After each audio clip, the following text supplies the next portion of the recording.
Hey, welcome to Wolf's Watch. I'm Wolf, and as a leader of the pack, I am scouring the countryside, constantly looking for food to bring back in the form of insights that'll help you with your mindset and your leadership skills, things that you can use to be a better leader. We've talked about leading change a lot. I've got another adventure to share with you that ties into that from a standpoint of very personal experience. It's like, what do you do?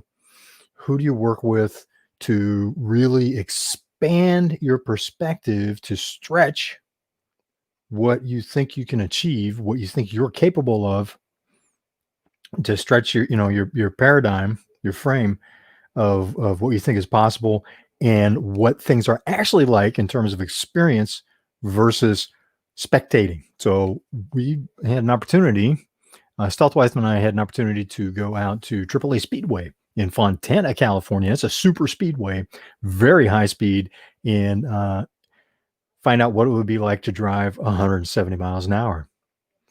So we've got some video that you can see. I'm going to share this in just a second.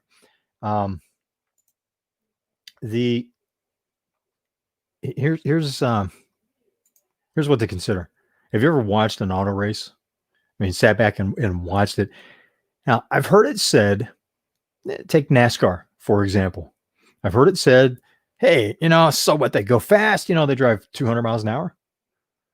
And it's just, they're just going in a circle. They just keep turning left. Well, wanted to see what that was all about. Didn't get to go 200 miles an hour. The car that I drove, so Stealth did a ride along, and I hopped straight in to drive. We did some chalk talk. So here's a leadership tip for you. We had somebody that coached us. We had a mentor that sat down and explained in detail what the risks were, how to do it safely. So what are the boundaries? When you're doing something new, what are the boundaries so that if you make an error, it's not a fatal error. Now, at 170 miles an hour, even at 125, 130, the car that I drove was limited to that. It still makes me take a breath after being out, thinking of being out on the track. We'll come to that. Hang with me. So there was chalk talk. It's here's how to work with the road. Here's the terrain. So in working on that stretch that I asked you about, as you are expanding your skills, your physical skills, your psychological skills, your spiritual skills, as you're doing that, who is mapping out the terrain for you, right? And it's setting that frame and going, look, here's where you're at now.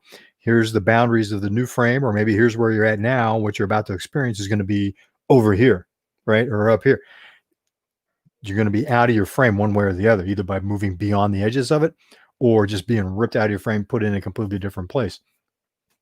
Driving on a professional racetrack, as opposed to driving on the interstate or some poorly maintained side street, very, very different experiences, completely different frames. For one thing, 170 miles an hour on a professional racetrack is actually safer than driving in city traffic. How crazy is that? That might take a minute to get your head around. Driving 170 miles an hour on a professional racetrack, even with other cars on the track, with other professional drivers on the track, is safer than driving on a city street. And there's a way to do it that makes it so, and there's a way to not do it that will get you and other people hurt or worse. So we started with chalk talk. So there was a several hours, almost half day of sitting in a classroom and talking about what it really means to be a race car driver and how that's different from drive. So you drive on the streets. We all drive on the streets. Assume you got a driver's license. Please don't drive without a license and have your insurance and everything, so that you're a legal driver and you have experience in that. Race car driving, very, very farther down the skill level and a very different experience. So I talked about the difference. So who do you look to provide that guidance? Where you're at, what that, where you are, what you're going to experience and where that is, and then explaining the gap and how to bridge it. Who do you look to when in terms of that type of coaching, when you're doing something new? Secondly, How are you doing that for the people on your team, the teams that you lead, the leaders you're developing? As a business owner, big part of your job is developing leaders so that they can effectively run the business, or the parts of the business you're delegating to them. Think about that. So then, part of the Chalk Talk was why we were wearing the gear. We'd all been issued appropriate gear. We were familiarized with the gear. It was explained what the safety equipment is, and that included the Nomex, the one-piece Nomex suits we're wearing, which are fire, it's a fire retardant material, Nomex. The helmets that we had, the communication was only going to be one way. So as a driver, I could get feedback, I could get direction from the spotter that's up in the stands watching me hot lap. I could not communicate back to the driver. I couldn't ask questions. So if I wanted to ask a question, I needed to pull in pit lane and stop and ask the question. Well, that requires explanation and preparation in as well. If you're pulling into pit lane, which eventually you're going to do anyway, when driving, you're pulling into pit lane, it has to be explained. How do you do that? How do you go from 130 miles an hour into pit lane and safely decelerate? And where do you park? Where do you pull it? Where is it safe? Again, what are the safety margins there? So any adventure, very important to have somebody that can explain what are the safety margins and help guide you. The spotter in the stands let me know where was I on the safety margins. Here's another thing to consider. What are the things to watch out for? What are the mile markers? What are the visual cues? So we're hearing from the spotter where to go. We're coached, follow your feet, follow your instinct.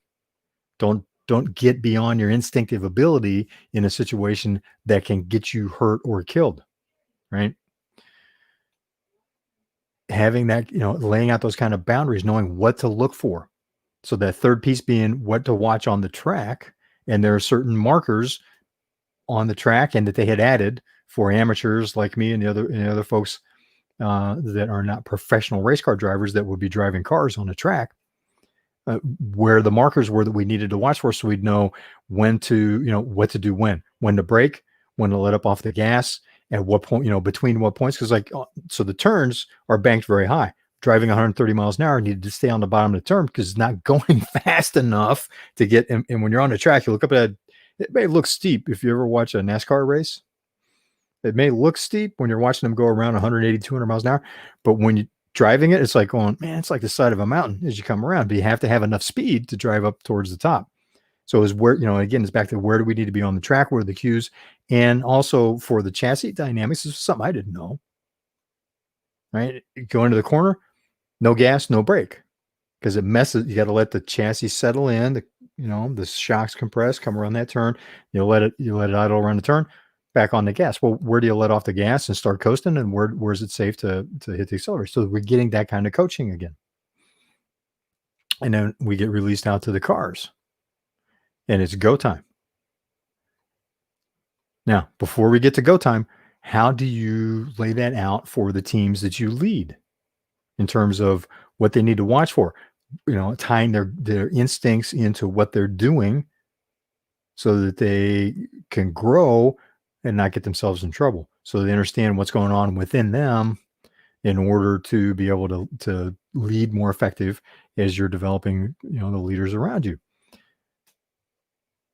How do you prep them on what to watch for, what to listen for, so that they know what their guide marks are in the race that you're asking them to run? So finally, we get released out to the track. Now, this is video taken from a GoPro camera is mounted on the roof of the car. So this is the ride along that Stealth did at 170 miles an hour. And I'm showing you this video for two reasons. One, 170 miles an hour is a lot more exciting than 130 miles an hour. And two, the camera failed on the car that I drove, so we don't have any video from that anyway. And for safety purposes, you only use the mounted cameras on the car because you can't risk having stuff flying around, if something breaks loose. So camera didn't break loose, but it didn't record. So this is actually the ride along. And this is and so here's where we're starting up the cars. This is in the pit lane And I tell you what, it's still, oh man, it still makes my palms sweat. It makes my heart race just thinking about being in pit lane at such an iconic racetrack as AAA Super Speedway in Fontana, California. So let's go fast. So here we are, just getting started up.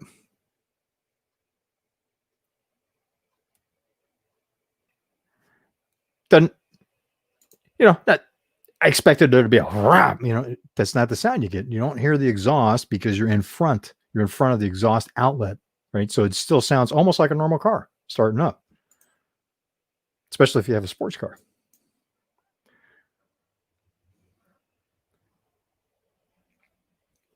So here we go, picking up some speed and see the white lines. There's some markings so you know where you're at in the pits.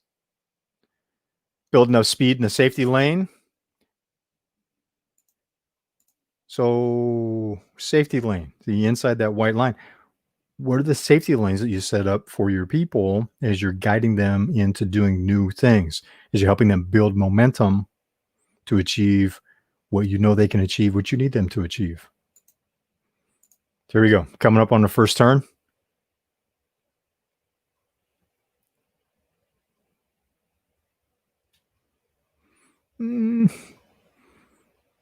Hear that? Hear that build? Yeah, the engine's coming up. Going faster. Going faster. Okay, we're now Steve. We're outside the safety lane.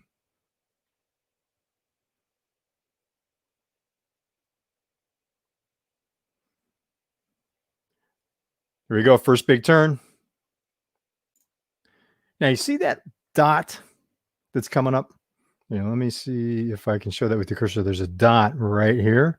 If you can see that. The team that is running this race driving school went out and taped lane markers on the track so that novices like me and the other drivers would have a better cue on where we're out on the track and where we could move up and where we could move down, because we could only go. We had to run on this side because we're slow moving traffic, and you'll see this with a car coming up. That is one of the cars similar to what I drove. This is a person who went out after I had dropped off the car that I was driving, because they limit the number of people on the track. Can't have too many amateurs mixed in. Professionals is good. So you get a professional driver out, a couple professional drivers out with a novice driver, non-professional driver on the racetrack. That's safe as long as that person isn't doing something crazily stupid. Car's not going fast enough that they can pull up, but that car is being coached to stay where they're at because they're slower moving traffic. They need to stay in the bottom or the inside lane, and they're only allowed to go up one lane when the spotter tells them that it's safe. So right now that person has someone in their ear saying, hey, you need to you need to stay down. You got a faster car coming up because you don't have all of the rearview mirrors and you really don't have the time and the focus at those kind of speeds to be watching the rearview mirrors like you would in regular traffic. So here we go.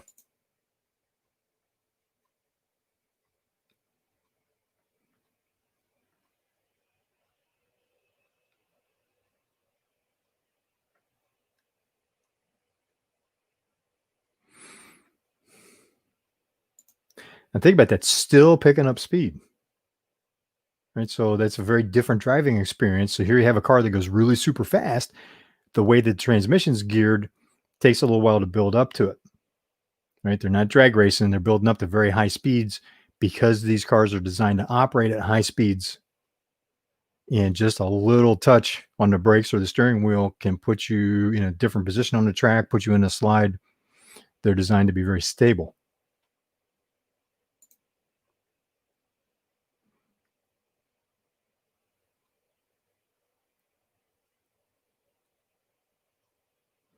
So we go full speed coming up the second turn.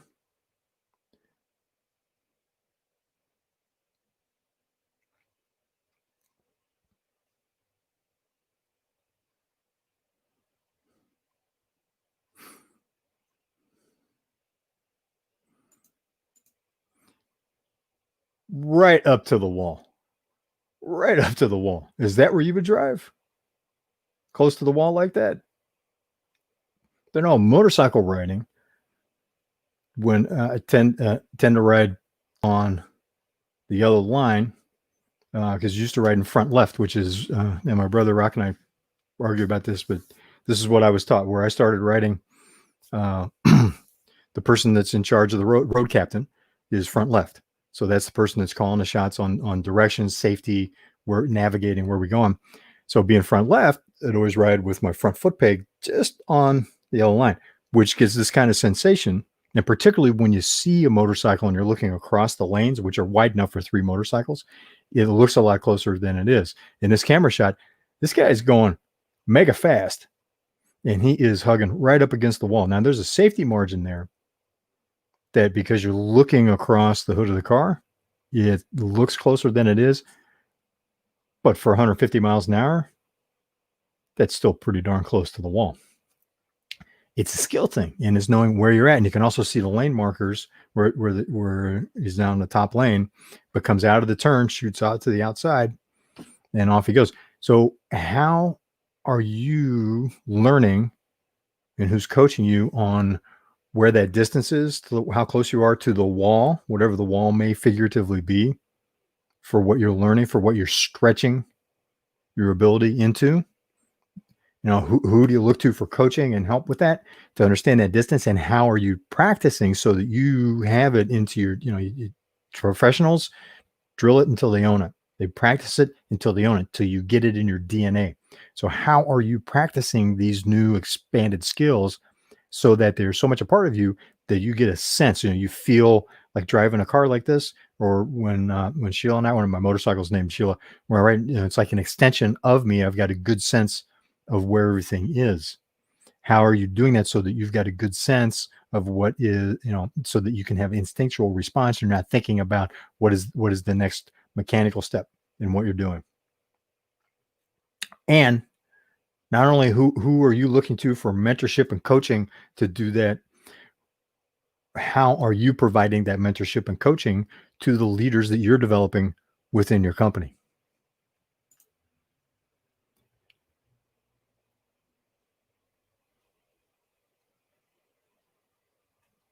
Coming up to the next turn, dropping down to the bottom of the track again.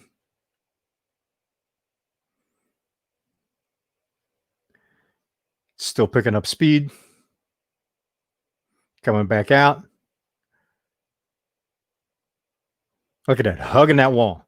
But there's still a foot or 2 feet. See the concrete? Hang on a second. So you see the asphalt gap right here? You seeing that? So there's still safety margin. The driver knows where he is because he knows this track very, very well. Difference between a professional and an amateur.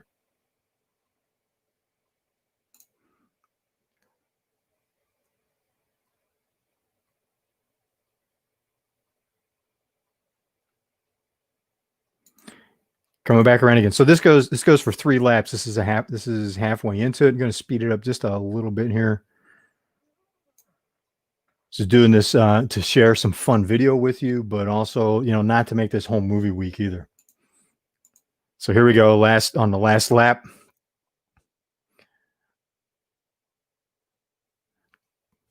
Coming back down to, gunning back down. I was talking about earlier, how do you safely come down from 170 miles an hour into a lane? You see, you got a slower moving car out here. And this car, well in advance, is decelerating to get to a safe speed before entering pit row.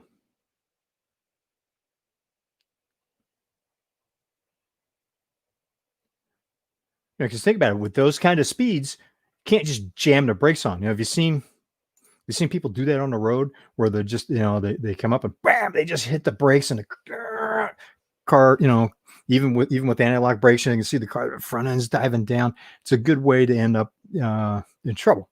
And with this type of precision, high-powered equipment for professional racing, you don't do that.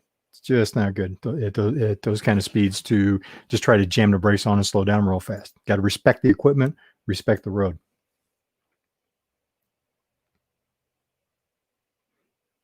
There's the big leaderboard coming back in.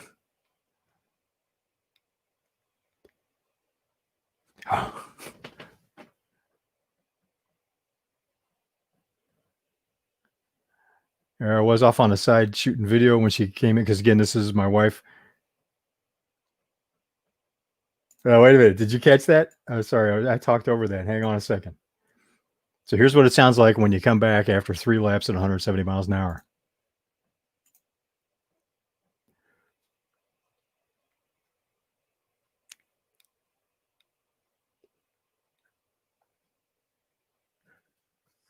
Right, hear that one more time, please. It's amazing. It's an amazing experience.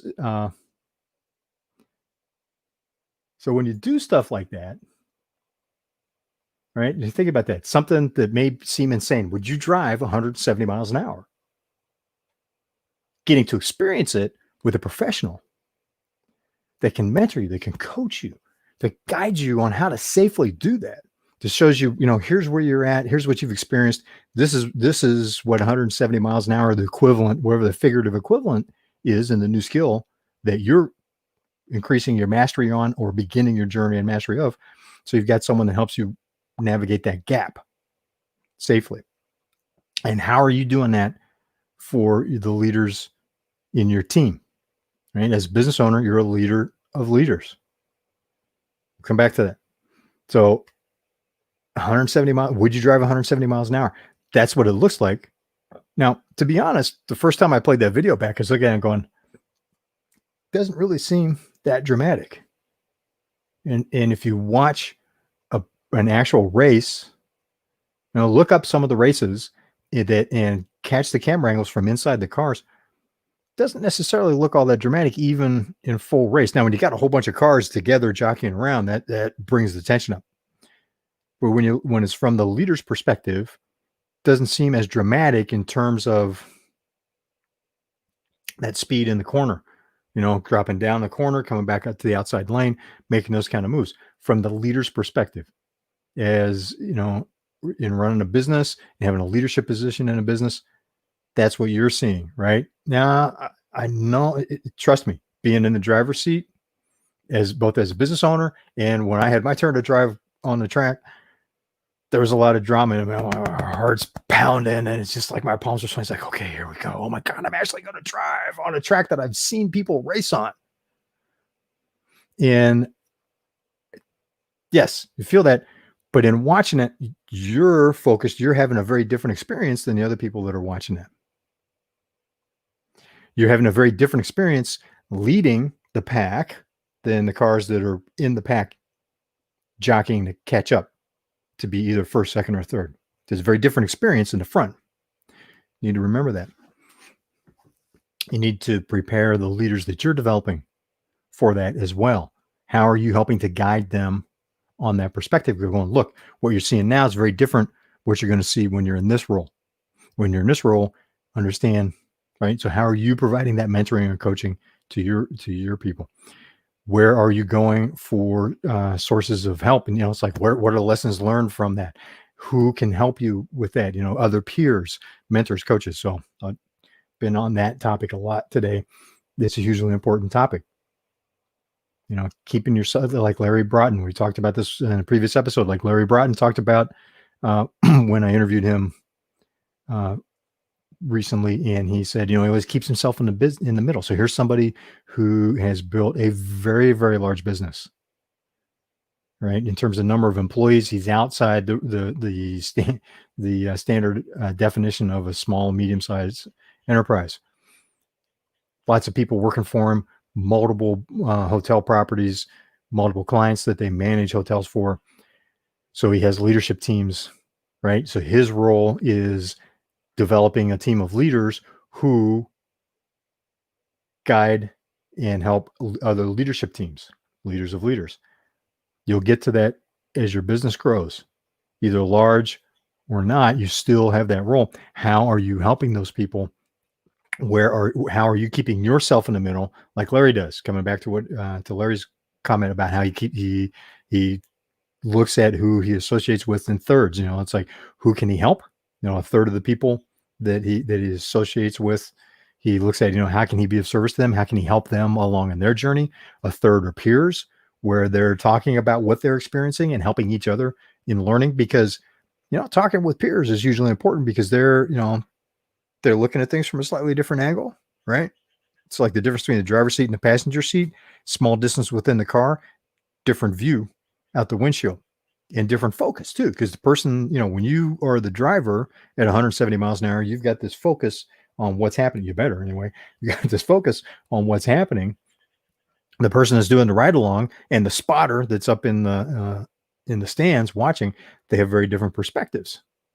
Peers, right? Then who's coaching you on how to drive faster? If you're driving at 170, who is that you're looking to for mentoring and coaching, right? Who is it that can help you with going 200 plus, doing that safely, being competitive, right? The best competitors in the world have coaches and mentors. So, you need to do that. And then how are you doing that for the teams you lead? So I just love that analogy of having where you are in terms of thirds. And it was a lesson I learned from my dad. And today, I deeply appreciate the relationship that I had with my dad, and I continue to learn from him.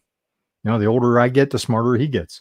And he constantly talked to me, or at least one of the things I remember from growing up was how he repeatedly mentored me on, you're always in the middle, right? There's always somebody that's not doing as well.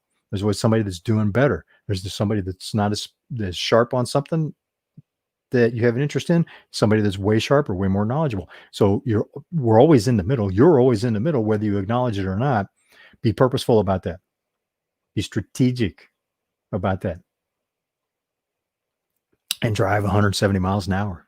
Learn how to do it safely. Learn how to do it fun. As always, glad you're part of the conversation. Striving to leave you with some useful tips here. And please, like our Facebook page, subscribe to our YouTube channel, hit the notifications so you can see what's coming up. We got a lot of videos that we post. We link to other stuff that like our broadcast that we do on Roku through the Raven International TV network. When we're posting those types of videos that aren't released here on live stream, you can find links to those on our YouTube channel as well. Thanks for being part of the conversation, and leave it in comments. You think I'm all wet? Was this a waste of your time? Was it not? What did you get from it? What was your takeaway? What would you learn from driving 170 miles an hour? Would you drive 170 miles an hour? Would you go for a ride along even? If you'd like to, put all that in the comments. What did you learn? Did you like it? Did you not like it? Do you want to see more of this kind of stuff? Do you not? And next time that we're driving 170 miles an hour, you want to go along? Huh? Imagine that. Doing the driving experience, but then also having the ability to talk with the other entrepreneurs or the business owners that are there for a small group racing session like that. With the Rusty Wallace Rusty Wallace Racing is the organization that we've been driving with and greatly appreciate their team doing that. If you want to go along, put that in the comments too. Maybe you'll be one of the folks that gets invited. So chew on that for a bit. We've got adventures coming up, and we'll be talking some more about adventures that you'll hopefully be participating in. Thanks for being part of the conversation. Thanks for being on the watch along with me. As always, I appreciate you being here. Thanks for joining us for Wolf's Watch. I'm Wolf. I'll see you on the trail.